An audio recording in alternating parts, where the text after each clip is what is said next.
welcome to the Staying Driven podcast. I'm your host, Steph Roach, and today I am joined again by Ty Roach.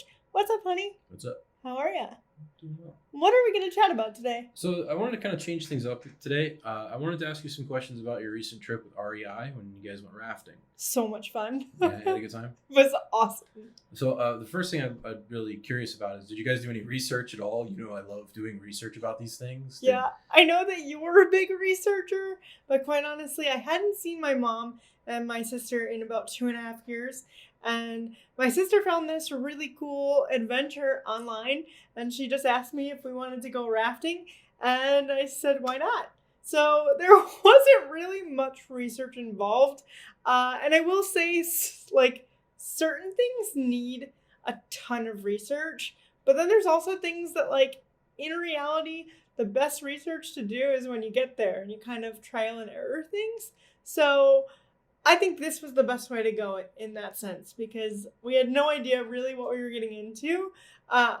I did look at some pictures beforehand. I did wonder how I was going to safely sit on top of the boat, on top of the raft without assistance, on my back. But we'll get into that. It was really cool. So first of all, the company, did they have any experience with having someone like you there or having someone with adaptive needs? So first thing I'll say is that REI hosts these adventures, and I never knew that was a thing. And I will say that their customer service from beginning to end, because the adventure really starts over the phone, right? You make a phone call and you either get yourself signed up or you ask some questions. The guy in customer service that was answering our questions was amazing. He was so invested in making sure that we had a safe experience. His name was Angel. Shout out to Angel. And he made sure that all of our questions were answered. So in that way, we did do a little research because we called maybe a day ahead of time, but it wasn't like an overwhelming amount of research that we did. So you had no connection with REI. Like, there's nothing. This was just something that you guys planned. Yeah, no connection. Well, didn't really plan. You just jumped into. Yeah, no connection. I will say this is not a sponsored conversation or anything like that. I think this experience was such a great experience that I really wanted to share it, because people always ask us, how did you know you could do that? And the answer to this was, we just kind of tried it. It was either going to go on the boat or I was not going to go on the boat. So at the end of the day, I'm so glad I did, because it was definitely a wonderful experience and a core memory that I don't want to forget. So speaking of the boat, like what accommodations were necessary? Like what happened when you got there? Were they surprised to see you, or did you give them a heads up? Yeah, so my mom called ahead of time and did tell them that I was a wheelchair user and that I do use crutches, but I was rushing to kind of make sure that we weren't late that morning, and, kind of forgot my crutches. So that was one strike. But in the end, I honestly think personally for me, I felt safer actually using my wheelchair to get from the parking lot to where we needed to go down by the boats, because it was so sandy.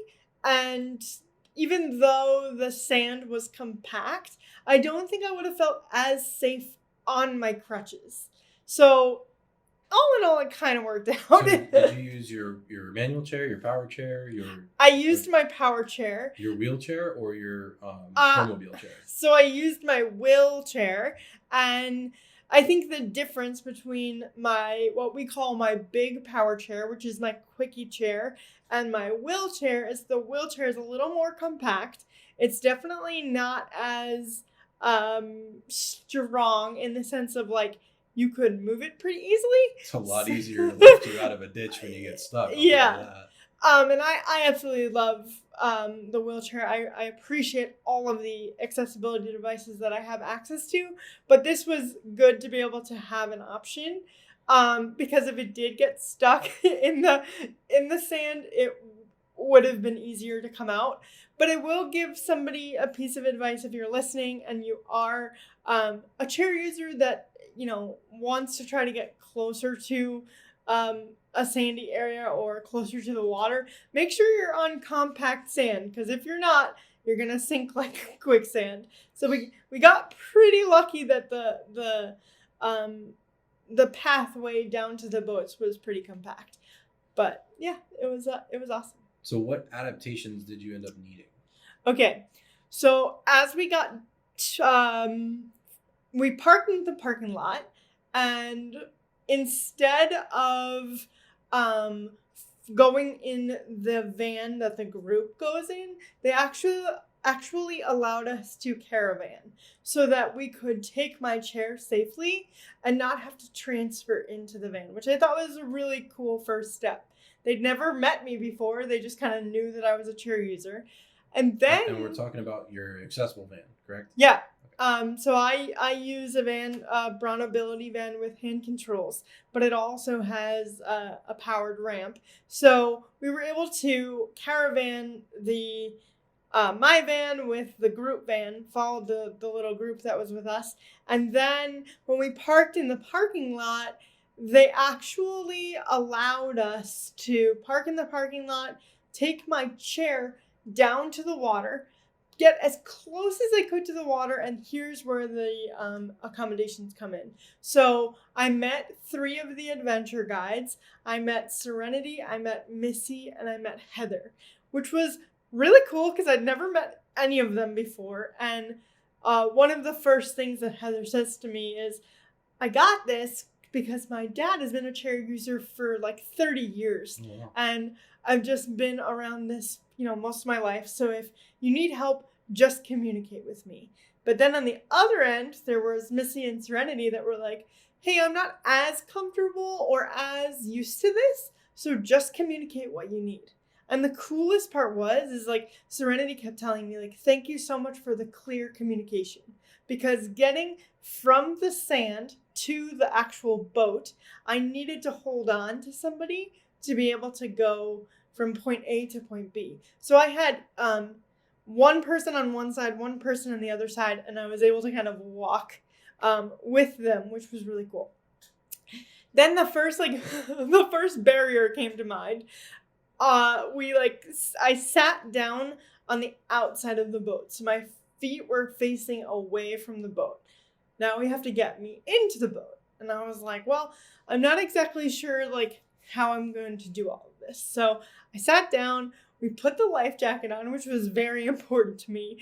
And I had them turn my legs while I kind of held on to the edge of the boat. Very simple swivel, kind of sat down. And then I realized I was in the center and I had nothing on my back to give me any sort of support. So then they kind of angled me so that I could sit in the corner of the boat where I had a little bit more room to sit. But then there was also a rope on the left side of me that I was able to grab onto for safety. And then I started thinking, well, if we hit any sort of quote unquote rapids, because this wasn't like a whitewater raft, but this was like mini rapids. And like an average person, when they go over the rapids, it's like, no big deal. When I go over rapids, you would think I was like Humpty Dumpty about to fall over. Well, so for those who don't know, you have spastic cerebral palsy, yeah. Right?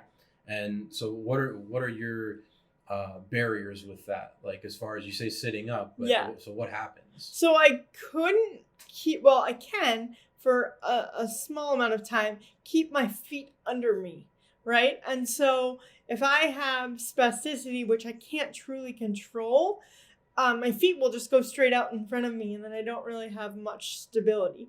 So Heather saw that I was struggling, and she was like, what if we took a strap, like a ratchet strap, and we looped it through the other side of the boat? Because remember, on the left side, there was that white line. It was kind of like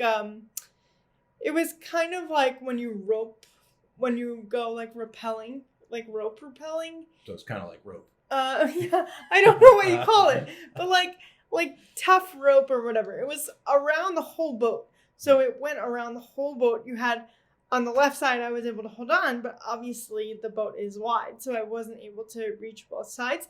So then Heather just looped one of those ratchet straps through, and I was able to hold on the right side if I ever did feel off balance, which number 2 was like really, really cool. So number 1, they got me safely in the boat. We put a life jacket on. I felt super safe. And then we were able to make sure that I didn't fall, right? And then I wanted to be able to fully experience what it was like to be on the water and not just sit in the boat. Because I easily could have just sat in the bottom of the boat, and I feel like I wouldn't have gotten the full, like, experience. Yeah. So, are there any things as far as, like, when you talk about the accommodations, is there anything that you weren't able to participate in? Not really, because there's part of the experience where you're like able to get out of the boat and, you know, jump in the water and swim in the water. I didn't really want to do that in the middle because number 1, the water is really deep, and when you go on this adventure, there's also kayakers, there's tubers, so like I couldn't really be in control, but they did like go off to the side on like a beach, and we were able to get out and like douse yourself in water. For those that don't know, we live in Arizona. So doing this, you know, in 100-degree heat was probably not, you know, the smartest idea, but it was... It's better than, I'd rather do it when it's 100 degrees out. I know. I mean, it felt great, but they did make sure I was able to kind of get out and experience that as well. One of the coolest things I'd ever seen in my entire life was on this river or the Salt River was the wild horses. Yeah, and that cool. was probably the coolest thing I've ever seen in my entire life. So, yeah. So you mentioned safety. Do you have any safety concerns or anything? As far as, I mean, obviously they made really good accommodations for you to keep you in the boat. Yeah. And make you feel safe there. Do you feel that all the staff was adequate that gave you a sense of safety when you were going? Like there was enough people in case there was an emergency or something. You felt like people would be able to help you. 100%. And I think we had, obviously, I feel like I have the ability to communicate maybe a little bit differently than, you know, some people, in the sense that I'm a very outgoing personality. So like if I need something, I'm just going to say something or just like insert myself. So the trip was 2.5, almost 3 hours. And on that 2.5 hour experience, you're sitting in a boat with people and having full conversation. It was a private tour, you know, just for my mom and my sister and myself, but we're getting to know these guides, right? And so I did talk to them about their involvement in the adaptive community, or if they would be willing to get involved, because they did have such a patience and like a desire to want to learn, that it kind of gave me hope that, you know, there really needs to be more companies that do stuff like this, because the people were incredible. They didn't even bat an eye at the fact that, you know, I was physically different. They just wanted to make sure I had the full experience. That's pretty cool, because I mean, the majority of people I think who are hearing this, you know, if you don't have experience with being around the adaptive community, it's easy to think, you know, climbing into a raft and everything else, there's a lot of barriers. Oh yeah. But it's all in how you approach it. And I think too, so as we went through the experience, they would ask me questions of like, hey, can I do anything for you? Do you feel safe at this time? Is there anything that I can do to keep you cool? Especially because we talked about the fact that I am a cancer survivor. And so being, you know, in the sun directly for that amount of time, I needed to reapply sunscreen a lot and make sure that like I was staying safe. Weirdly, I only got a little bit of sunburn on my kneecap for some reason. The sunscreen didn't like my knees. But no, overall, I just felt like it was a wonderful experience and something that I don't think that many people know exists. So let's say if somebody wants to get some more information on this, where would they go? So they would go to rei.com/adventures. And so this is like, I would say regional is a good way to put it. Obviously, if there's no rivers in your area, but they're probably going to have something to offer. Yeah, there's like I said, I didn't know that this was even available where we live. But there's so many different opportunities. There's like climbing opportunities, hiking opportunities. Um, Depending on where you live, there's a bunch of different experiences on the website. I think there's just a couple different click boxes that you can go through and tell them where you live and what you want to do. But one thing, before we move on, that I thought was really important and kind of set the experience apart. When we came back, I wanted the experience of getting in the water and just feeling what it was like to float in the Salt River. So they actually allowed my mom to drive the van back or to the new location that we were, so the ending spot. So she got the van and was able to get my wheelchair to come exactly where we had basically ended the trip. So while we were waiting for the chair and the car to all come, we got out of the boat and there was no real rush. There was not a lot of people. They just kind of let me float in the water and was like holding onto my foot or holding onto my hand to make sure I didn't like float away. But it was really cool because you got to experience the full experience, right? Like I got to watch my sister swim in the river and my mom get in the river. And so even though I didn't do it at the exact same time that they did, I was able to kind of have the full experience by the time we ended. Gotcha. So are there any tips or tricks or cautions that you would give to someone if they wanted to look into doing one of these adventures? Honestly, just ask questions. Just don't be afraid to say, I don't know. I don't know if I'm able to do this, but at least I can try. The worst somebody's going to tell you is no. And at the end of the day, what happens if they say yes, right? You get to experience something really fun and make a memory that you're never going to forget. So just ask questions. And if somebody doesn't know the answer, hopefully they'll bring you to a person that does. So yeah, it was a great experience. Highly recommend it. And I'm just so grateful that we got to do it. So 1 to 10, what'd you do again? 20. But this time you're gonna come with me. Oh, no. Yeah. Cool. Well, I definitely appreciate you sharing your experience with us. Yeah, it was awesome. And hopefully somebody out there will, if it's something they've been entertaining or thinking about, maybe take the swing and give it a shot. Yeah. Check out REI and the adventures they have. Yeah. Cool. Well, I'm glad to have this conversation with you. We'll see you guys next time. Peace. Bye.